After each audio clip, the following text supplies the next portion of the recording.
We live at the mercy of Mother Nature. In a world where disasters strike without warning and leave death and destruction in their wake. From the terrifying frenzy of a killer twister. Oh my God! Tornado! Charlie! And the explosive power of a volcano. Our abilities are puny compared to that force of nature. To the unbridled fury of a firestorm. And the awesome rage of a deadly avalanche. At any point in time, in a heartbeat, everything can change. No one is safe from the relentless and unforgiving forces that are unleashed. When nature suddenly spins totally out of control.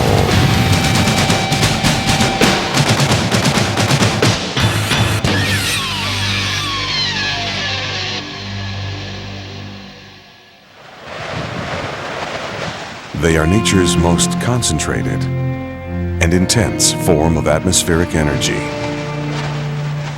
Tornadoes. Their funnel clouds can pack winds in excess of 300 miles per hour and can range in size from as small as 150 feet to over a mile in width. This thing is moving right at us. Oh, baby! While some last for only a few minutes, others can wreak havoc for more than an hour. They are extremely powerful. They can pick up a locomotive and blow it over. They can blow a car a mile.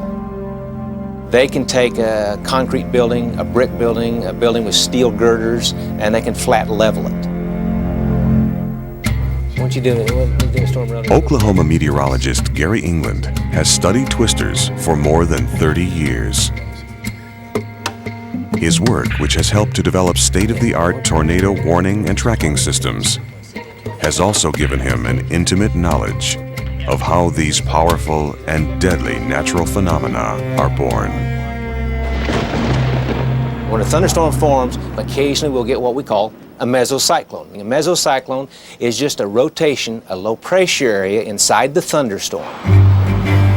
That rotation, if it intensifies, if the conditions are proper, sometimes that'll develop into a very large tornado.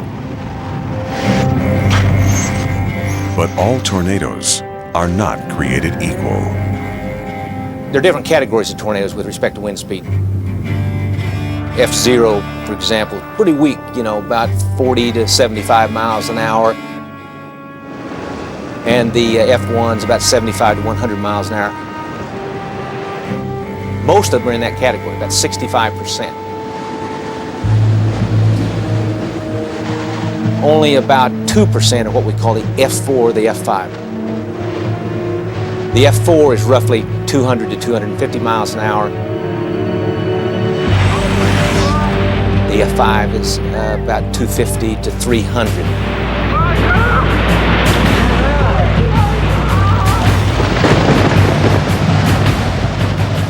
They're almost like humans. They have a lifespan. They're born and then they gradually mature and then they go away. And once they pass, you wonder if it was really ever there because there's nothing in the sky where it was. It's really a fascinating event. On April 16th, 1998, a swarm of F3 and F4 tornadoes swept through central Tennessee. After destroying much of downtown Nashville, the fast-moving storm system headed north toward the town of Lebanon, where Regina Vaughn was at home with her two sons. We were under tornado warnings, and about 3:45, they reported that Nashville had been hit. Regina picked up her camcorder and began shooting the approaching storm. The clouds in the front, they were really black clouds, and they were just kind of swirling and coming together. Mom, let's go in the basement, fast! And I turned around and looked at him. I said, no, son, we're fine. And I looked back into the camera, and right then the tornado just formed. So then I panicked. Oh my God! Zach, it's a tornado! Charlie! I dropped the camera, but it hung on my shoulder, grabbed Zach, pushed him through the house. Charlie! Where's my shoes? Where's my... No, hurry! They raced to the cellar, Get in there, son. but despite the danger, Get in there. Regina found herself transfixed by the tornado and continued to record as it moved closer and closer to her home. I have seen them from a distance, but I've never seen one up close like that, and I've never seen one form. Mom, let's go! It was almost like a finger coming down out of the sky. Oh my God! Did you see that? Regina finally took refuge in her basement. And within a few minutes, the tornado had passed, narrowly missing her home. I'm very aware of how fortunate I am. And since that time, since I've seen a lot of the damage when we had gone into Nashville and we saw so much devastation, it really hit me what could have happened that day. Regina and her family were indeed extremely lucky. However, that was not the case for many residents of southwest Kansas in the spring of 1991. Just before 6 p.m. on April 26th, an F5 tornado sets down just outside of Wichita. Look at the stuff floating in the air, Ginger. Take cover. As the giant twister heads south, it gains in strength and in size. At McConnell Air Force Base, it levels everything in its path, including a hospital and more than 100 homes.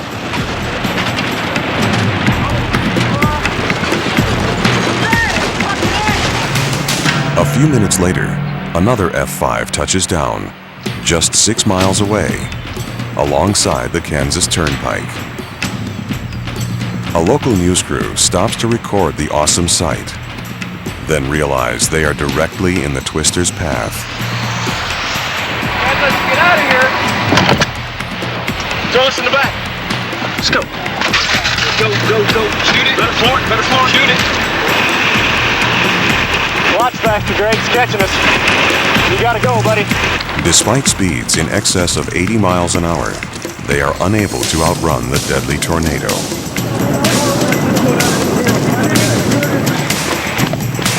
Get up under here. Get up under the girders. Is that where we want to go? Yes. They race to take cover beneath the freeway overpass, where a father and his 2 daughters have also sought refuge. Keep rolling, Ted. It's coming at us. Hang on, you'll be fine. Hang on to the girders. Moments later, the tornado passes directly over them.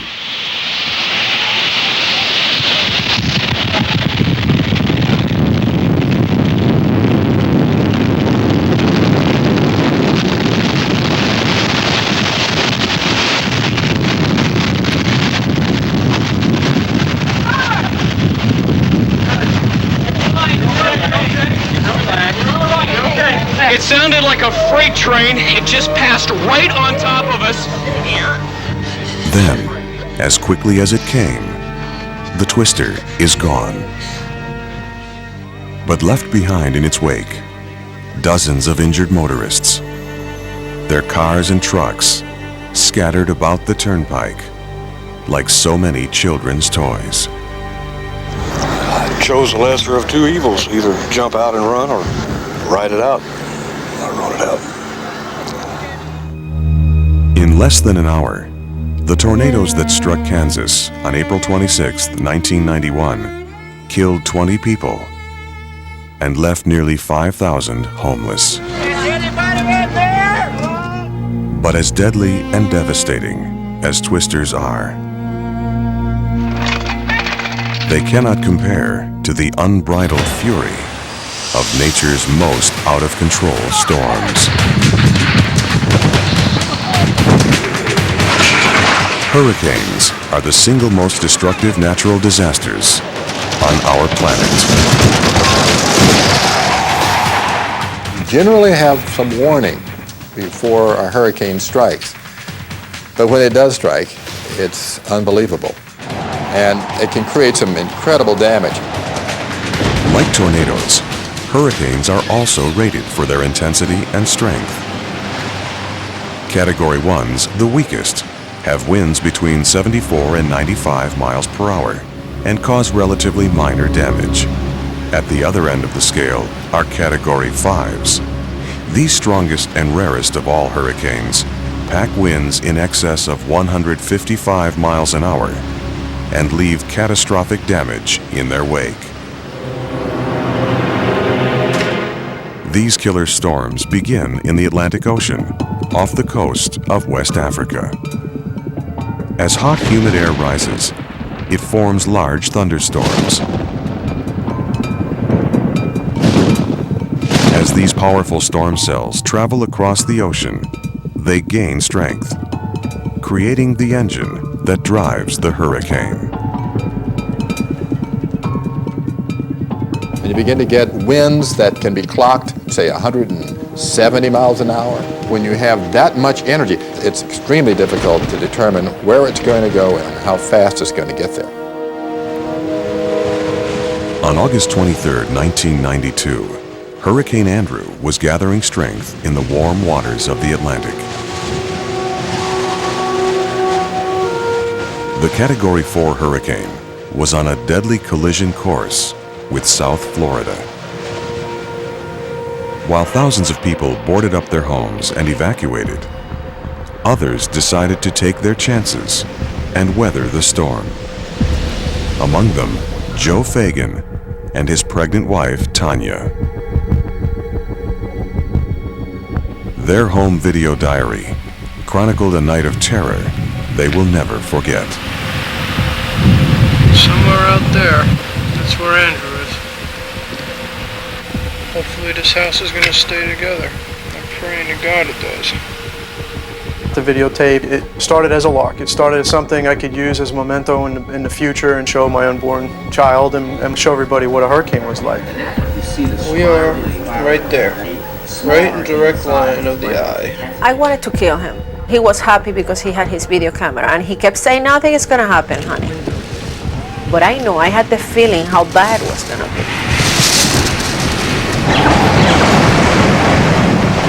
It's just about 4 o'clock and we've officially lost power. Taking the video and walking around doing something helped me to relieve some of the anxiety I was feeling. Tanya was very upset the fact that I was doing that. If you notice the blue lights flashing in the distance, those are all the electrical power breakers that are popping. The eye has reached Miami Beach. They have it clocked at anywhere from 100 to 110 miles per hour right now. They estimate in about a half hour the eye wall will be on us. Started to get a little bit excited as things got a little bit worse, as the winds picked up and we started hearing more and more increased noises outside around the house. Right now we're sustaining probably about 140 mile an hour winds. We're losing the tiles off the top of the roof. We are losing the tiles off the top of the roof. God, please let the windows stay. That didn't sound good, did it? Time to get to the safe room. At that point, Joe and Tanya sought refuge in the downstairs bathroom. This is so scary. This is It's scary. horrible. We were in the second bath when the eye was coming upon us and we knew it was very intense. We're losing the roof. The roof is peeling off. That was probably the point where I said, this is going to be bad. I'll tell you what, folks, this is scary as hell. We're listening to these noises and these like explosions, and we really thought that that was it, that we were not going to make it.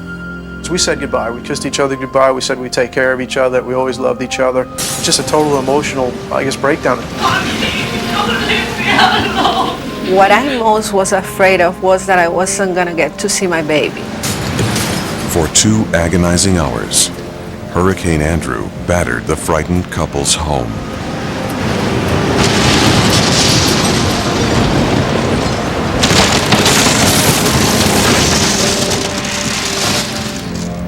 Then, with the dawn, came an eerie calm.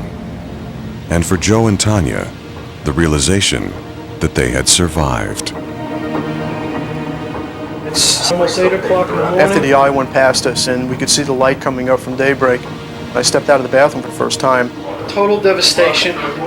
Saw the destruction that was just overwhelming. We lost the entire house. The interior of the house was just gutted.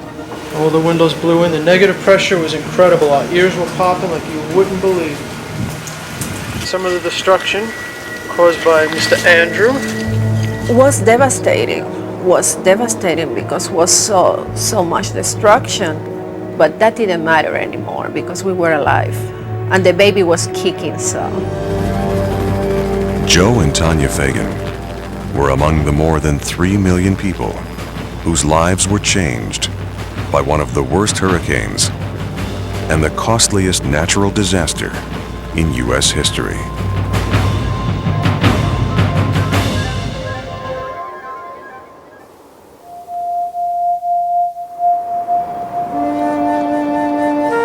Beneath the majestic snow-covered beauty of the Swiss Alps hides an elusive killer.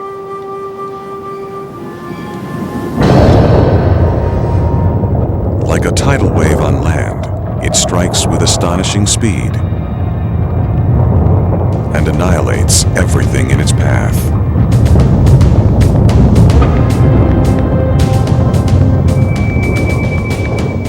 We have had reports of avalanches that were 17 kilometers wide. We have clocked avalanches at over 200 miles per hour.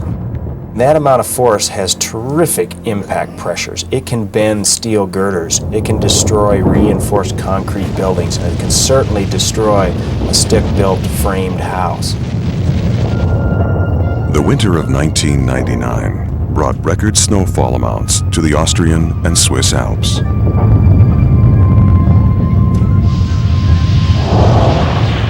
Europe, Switzerland, and Austria came into an avalanche cycle that hadn't been seen in recorded history in 400 or 500 years since people first started inhabiting some of these valleys and some of these towns.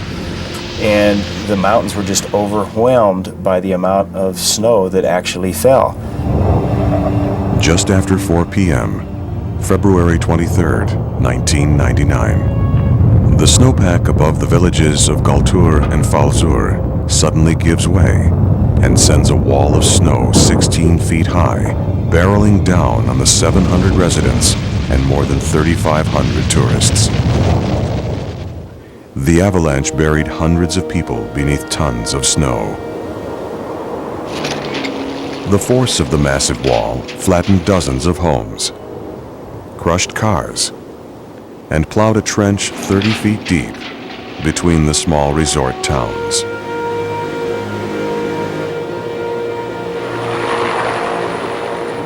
But Europe's deadliest avalanche season did not end with the tragedy at Galtur and Falzur. In the weeks that followed, a dozen more avalanches claimed as many lives. These deadly downslide along the Austrian Alps resulted from the shifting of the elements within the snowpack. When the snow falls, it starts to develop different layers. Some of these layers are very weak, some of them are very strong. And by the time March rolls around, we may have 6, 12, 100 feet of snow on the ground. After a while, we get enough weight on top of that weak foundation. That foundation can no longer support that weight, and we get failure. And all that is needed is a trigger to send these unstable layers of heavy snow cascading down the steep slopes. Snowmobilers venturing onto dangerous slopes in the backcountry have triggered dozens of avalanches, putting themselves and others at risk. In 1997, Greg Schultz and Jim Fenneman, along with a group of their friends, went joyriding in the mountains near Grand Lake, Colorado. Suddenly, the two men found themselves in a life and death race with an avalanche.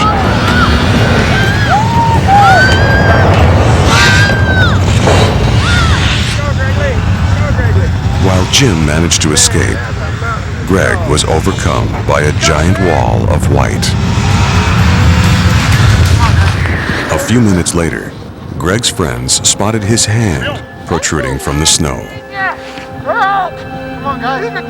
Once you have been caught and buried in an avalanche, your only chance of survival really relies on your friends. Using helmet shields as shovels, they managed to clear the snow from his face. Really, you've only got 15, 20 minutes to dig your friend out, because that's about all the oxygen you're really going to have available to you when you're buried in the snowpack. Rod, leave the helmet on for a while. Leave it on. Leave it on, guys. Although now able to breathe easier, Greg was not out of danger. Looks like we almost got both legs out. Hypothermia began to set in, and he soon lost consciousness. Does anybody have a blanket or something we can wrap around him? Got my coat right there. Spare coats over here. Spare coats, wrap him up. The rescuers used their own coats to warm their friend as they continued to frantically try to free him. Now what about right there? Yeah. Is that your knee? Yeah, okay, I didn't know if that was a bone sticking out. Finally, after more than an hour, Greg regained consciousness and soon was free. There was your arm right here. Hey, Greg. The happy ending, buddy. Incredibly, although weak and shaken from his ordeal, he was able to walk away. I've heard people say that if I swim with sharks long enough and I play with snakes long enough, I'm going to get bit. And the same thing applies to avalanches. If you're in avalanche terrain all the time and you're not doing it in a safe way, eventually you're going to get bit. And it may only give you a terrifying experience, but it may also kill you. While shifting winter snows can transform a majestic mountain into a scene of disaster,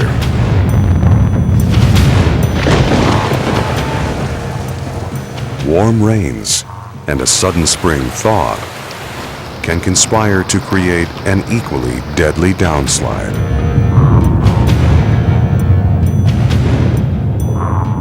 Mudslides are all too often caused when you've lost vegetation because of one reason or another. Maybe a forest fire. Maybe because man has gone in and cut down all the trees.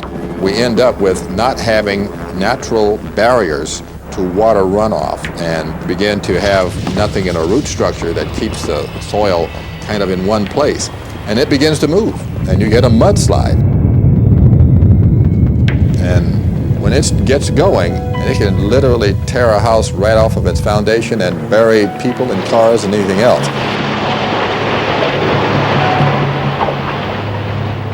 The winter of 1998 was one of the wettest on record in California history. Unrelenting rains brought hardship and heartache to millions throughout the state.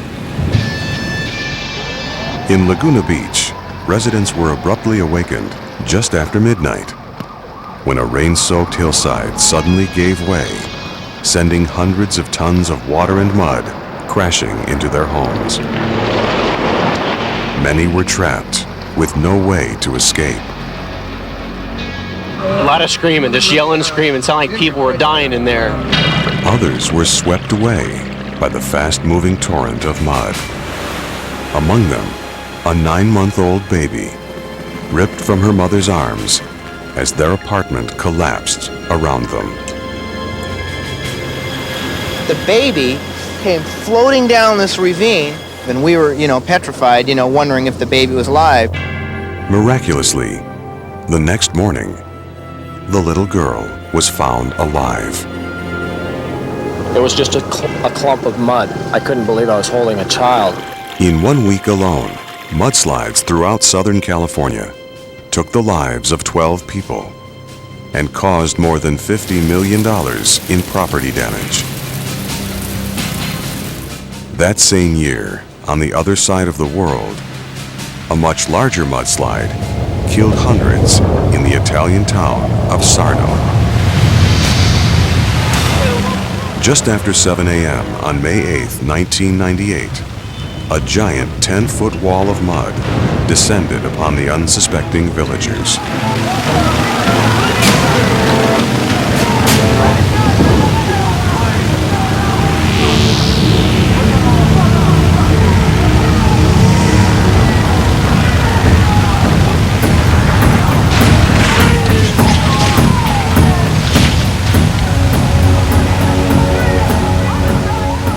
For more than 15 hours, frantic townspeople joined authorities to search for survivors and rescue trapped victims.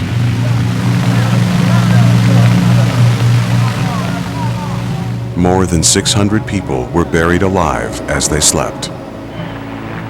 Many of the bodies will never be recovered. The hardening clay has become a permanent tomb for many of the town's dead.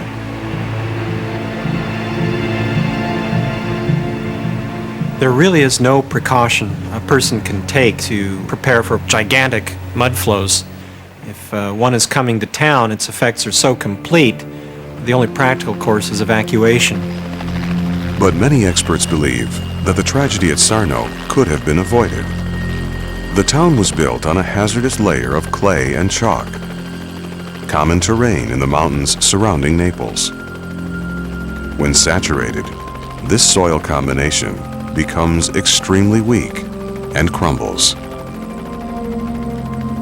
These mountains are notoriously unstable and can produce devastating mud flows that can travel miles down slope. Experts warn that the climactic conditions that created the catastrophe at Sarno are not at all uncommon, and that thousands, perhaps millions, could be left homeless or even killed the next time nature goes totally out of control.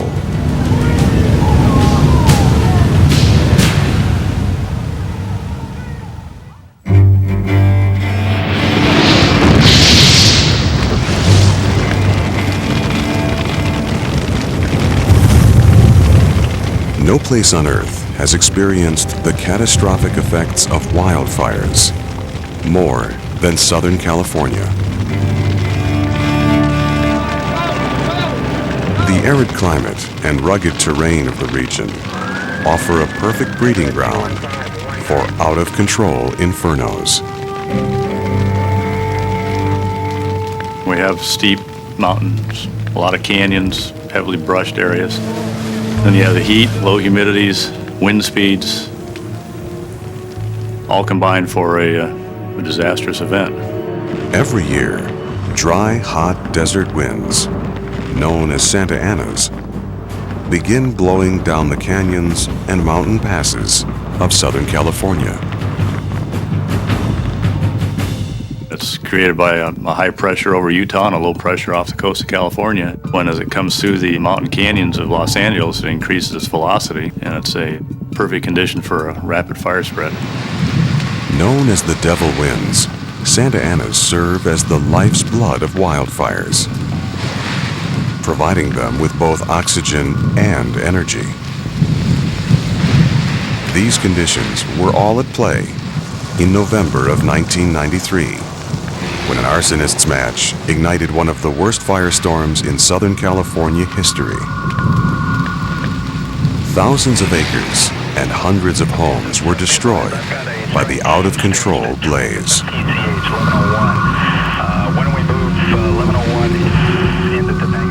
If you can imagine what a hurricane is like, wind and the rain blowing horizontal and everything coming apart and tree limbs flying through the air, well, the same thing happening in a firestorm, only it's fire instead of water. And the fire is in such intensity that it's sucking the oxygen out of the air also, so it's very difficult to breathe. Someplace you don't want to be. But sometimes, the men and women who battle these out-of-control blazes find themselves helplessly caught in the eye of the storm. Such was the case in 1993 for 18-year-old Gabe Larios and 24-year-old Chris Barth. On August 20th, Larios and Barth and 6 other Los Angeles County firefighters were deployed from a helicopter to a hillside above a fast-moving blaze in Altadena, California. Suddenly, they found themselves engulfed in a wall of flames. The smoke hit us real bad. Then I kind of fell down straight into the hill, covering my face, and the hill flashed over on us. The men were trapped in a savage inferno, capable of melting flesh from the bone. It was deafening when the fire hit. People explained it like a freight train or, a jet taking off. And I remember opening my eyes and looking, and it was just bright orange. And I just remember being like, whoa, it kicked in that, I was actually being burned. Gabe and Chris barely escaped with their lives. Each sustained second and third degree burns over nearly half of their bodies. But they were among the lucky ones. Two of their fellow crew members, Chris Herman and Art Ruska, perished in the flames. I found out that Chris Herman and Art Ruska had died. I still, I'm having difficulty talking about it.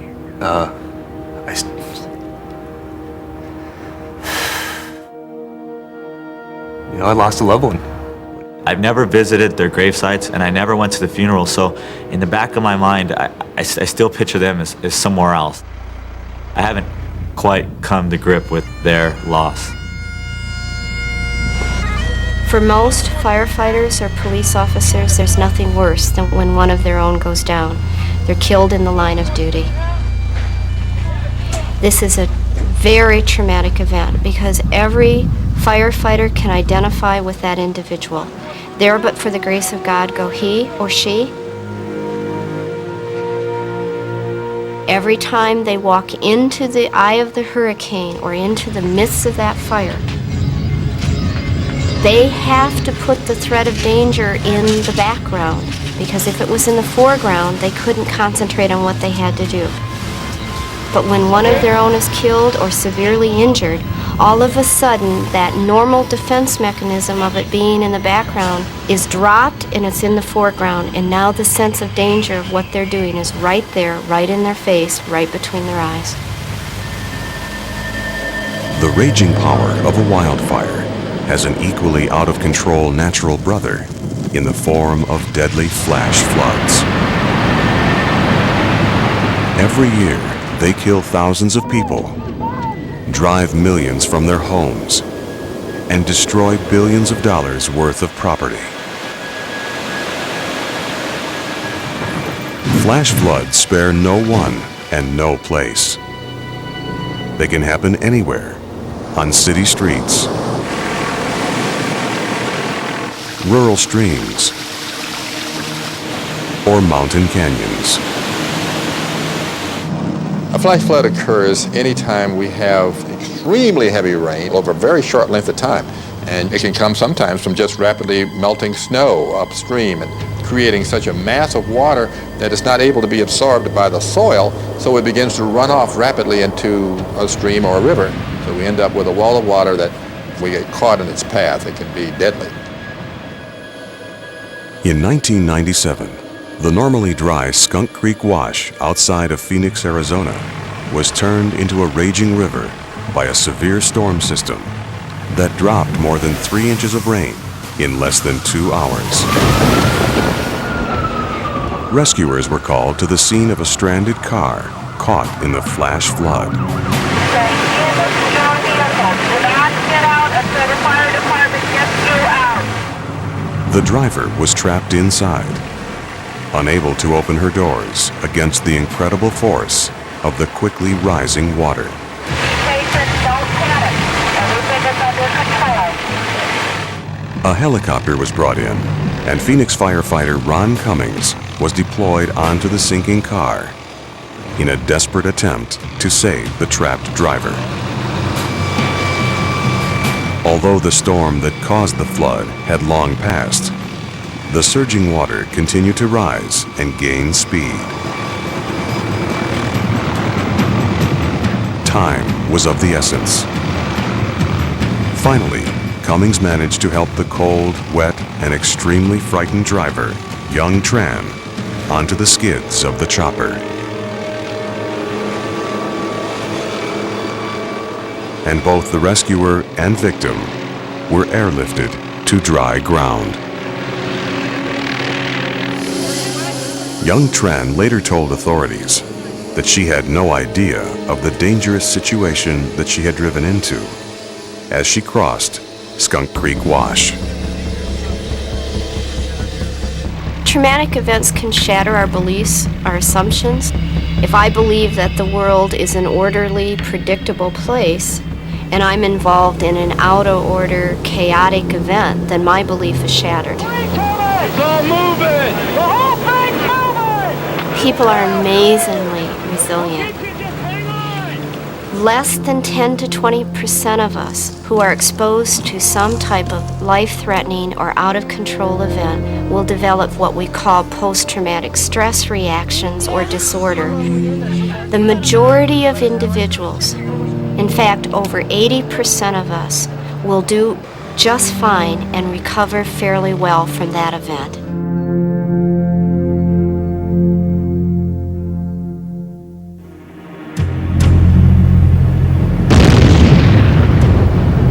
Volcanoes.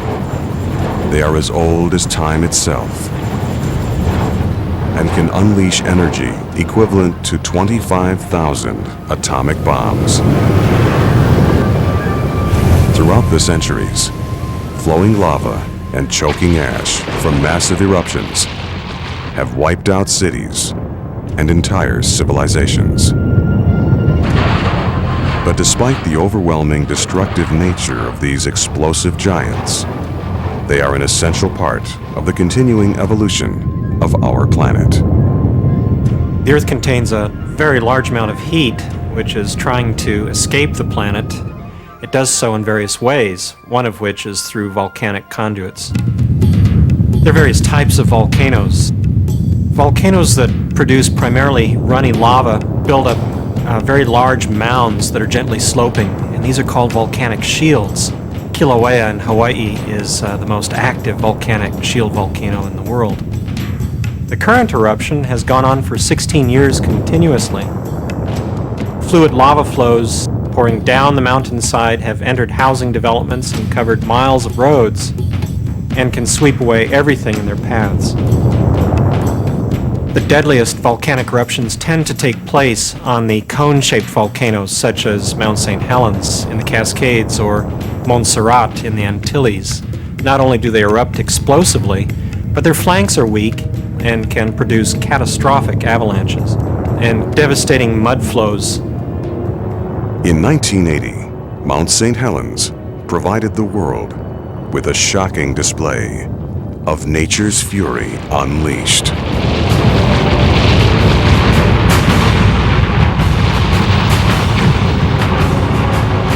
The whole north flank collapsed and released a titanic outpouring of vaporized magma called a pyroclastic flow. And these are essentially hotter-than-air clouds of mixed ash and gases that roar with the velocity of a hurricane down a mountainside and can blow flat a town as clean as a nuclear bomb. On May 20th, 1980, news cameraman Dave Crockett was less than 5 miles from ground zero. Within 30 minutes of the eruption, he was engulfed by a suffocating cloud of ash. Dave abandoned his car and, with his camera rolling, desperately tried to escape. His narrative is a haunting testament to both the awesome power of nature and the perseverance of the human spirit. I'm walking towards the only light I can see on top of a ridge. I can hear the mountain behind me rumbling. There's an enormous mud and water slide came down and washed out the road. I never really thought I'd believe this or say this, but at this moment, I honest to God believe I'm dead. I feel the ash now in my eyes. It's getting very hard to breathe. Burnt to breathe. Oh dear God. My God, this is hell. I just can't describe it. It's pitch black. Just pitch black. This is hell on earth I'm walking through. For the next 2 hours, Dave Crockett struggled toward the only light he could see. Only this air would clear for 2 minutes. Give me a clean, clear breath of air. I don't know what's in this stuff, man. I can tell you one thing. This stuff is not made for humans to breathe. My God, I never realized how badly I wanted to live. Oh, I wanted to live so bad. You know, Shram, you were right. Never should have come up here. You were right. I still say I'm going to live to tell my grandchildren about this, though. With God's help. With God's help, I am. Dave's prayers were answered. Miraculously, he emerged from the darkness and snapped this victorious self-portrait. He later learned just how lucky he was. More than 60 people died that day, many buried beneath tons of ash. Their bodies never recovered. While Mount St. Helens laid waste everything for 20 miles in a matter of seconds, the Soufrière Hills volcano on the island of Montserrat has been raining down death and destruction for years. During that time, island resident David Lee has chronicled the violent life of a volcano and the slow death of an island. I've been documenting the volcanic eruption here in Montserrat since its beginning in July of '95. We're going to take a trip up there and see what it's all about up in the vent. I have been going up there to capture images of this volcano up close. We're at about 2,200 feet. Everything's just dead. David will never forget one of his first and nearly his last close encounter with the unpredictable volcano. Just as I got up to the peak, turned the camera on, I heard this strange noise. It's right in here, you start to hear it. And it makes your heart beat real fast. And it's hot already, and it's spewing right now. And as I got to the crater edge, there was a big eruption that came spewing up out of the crater. That's hot stuff going on. But it's the whole mountain shaking harder and harder. So I'm getting out of here. And I'm telling you, I know I set the record running down that mountain. I'm out of here. It was just shivering, shivering, shivering, up and down under your feet. And you could feel this awesome power underneath vibrating, wanting to come out. Do I look scared? I'm not out of here yet. I'm only down about 600 feet. If the whole thing went, wouldn't have a chance up here. Despite his initial close call, David continued his work. I think it's really important that what happened here was documented both up at the mountain and to the people left here in Montserrat.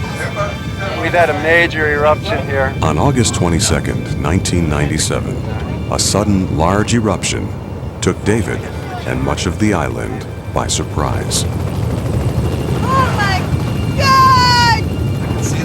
In a matter of minutes, tons of volcanic ash was blasted into the air and began smothering the southern part of Montserrat. Shield, it's hitting like it did the last time I came up here. You can see how heavy a cloud it is. It's actually, you can hear it, the rocks hitting on the roof.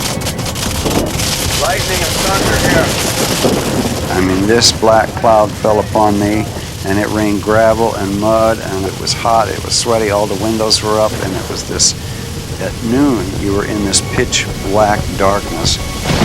Trapped with little hope of escape, David could do nothing more than follow the dim taillights of a car on the road just ahead of him. Can't even find the car ahead of me. Finally, after several agonizing moments, David managed to escape the darkness. He must have lost his windshield washers because he's leaning out the car door. We were able to drive out of that and then into the village of Salem, which was just covered in mud. Everything and everybody was in this mud rain. They'd been just on the edge of the blackout. This cataclysmic eruption, and several others that soon followed, led to the evacuation of several thousand islanders. Area, estimates 4 to 8 inches of ash down there. This is not like your Hawaiian volcanoes where the lava runs down the side of the mountain. This has many events that are terrible and catastrophic, and many people were forced to leave because they'd lost everything they had as that mountain would go out of control and just wipe out villages.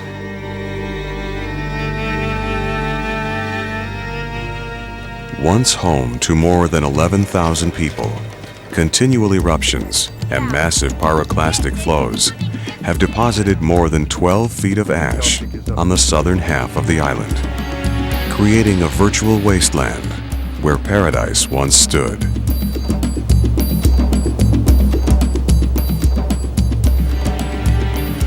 For more than 4 years, David's self-produced documentaries have provided a haunting chronicle of the slow and sad transformation of Montserrat. The bank of Montserrat is pretty much buried. We have no ability to control the force of a volcanic eruption. Our abilities are puny compared to that force of nature. It truly is a power that's out of control.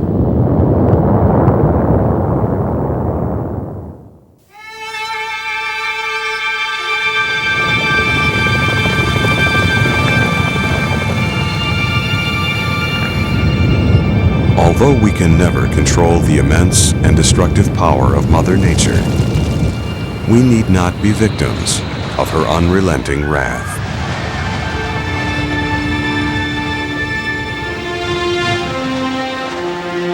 When it comes to tornadoes, improved satellite weather forecasts, advanced warning systems, and other new technologies are helping to save lives. Doppler radar will give you rainfall intensities, how much it's raining, and also Doppler radar will reach out there and measure how fast those pieces of rain and hail are moving and what direction they're moving. And from that direction of movement, speed of movement, we're going to know in most cases where a tornado is, where it's going to go.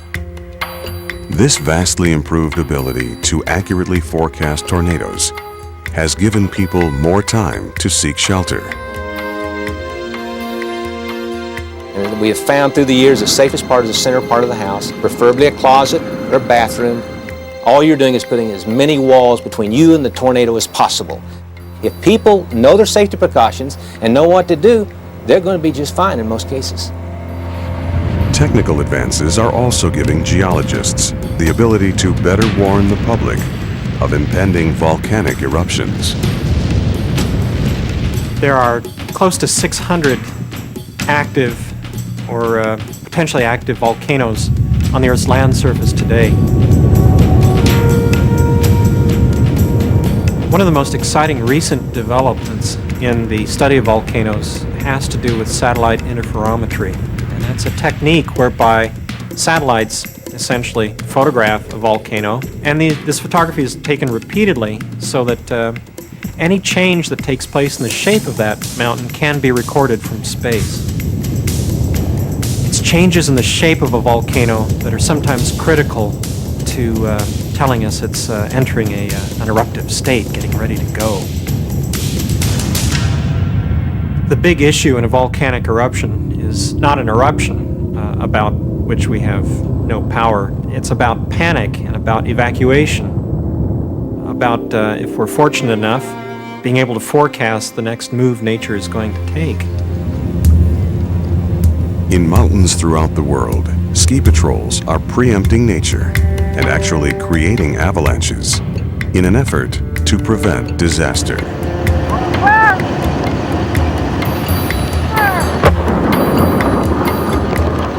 Their whole goal is to try and start smaller avalanches that won't close highways down or that just keep deep weaknesses from forming in the snowpack.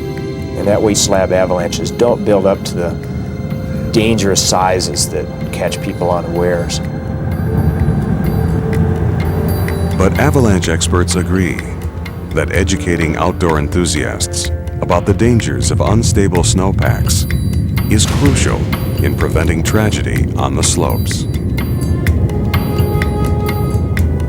If you're not familiar with the mountains and you're not familiar with avalanches, but you are finding that you want to go into the mountains more, then it is highly recommended to take an avalanche course so that you know when you are putting yourself at danger or at risk.